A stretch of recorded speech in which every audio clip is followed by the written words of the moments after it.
Okay, so part 2.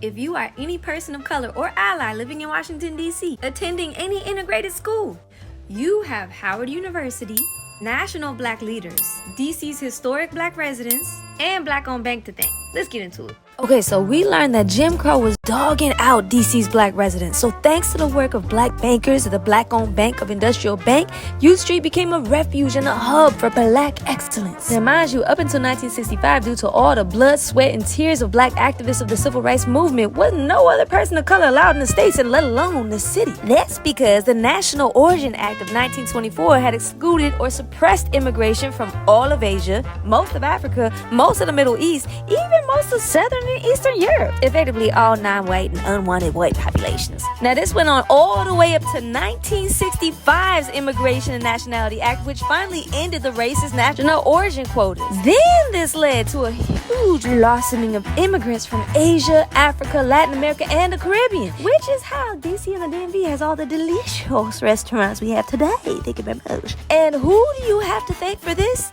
The black activists who stood up for your rights to be here. Civil rights leaders including Dr. Martin Luther King Jr., W.E.B. Du Bois, Marcus Garvey, Paul Robeson, Bayard Rustin, James Weldon Johnson, A. Philip Randolph, all heavily criticized the immigration quotas for being openly racist. And prior to that, the landmark Brown versus Board of Education case of 1954 was fought hard by Howard University's very own Thurgood Marshall, who, after being denied admission to the University of Maryland Law School due to racist segregation policies, went on to strike down school segregation as unconstitutional for everybody. Then and only then could every person of color who's now let into this country even be able to go to the quote-unquote better schools. And by the way, Thurgood Marshall, who would become the first Supreme Court Justice of color ever in this country, was trained by Professor Charles Hamilton Houston, also of Howard University, who devoted his life to training students on how to use the Constitution and U.S. laws to help all people of color achieve our rightful place in the nation,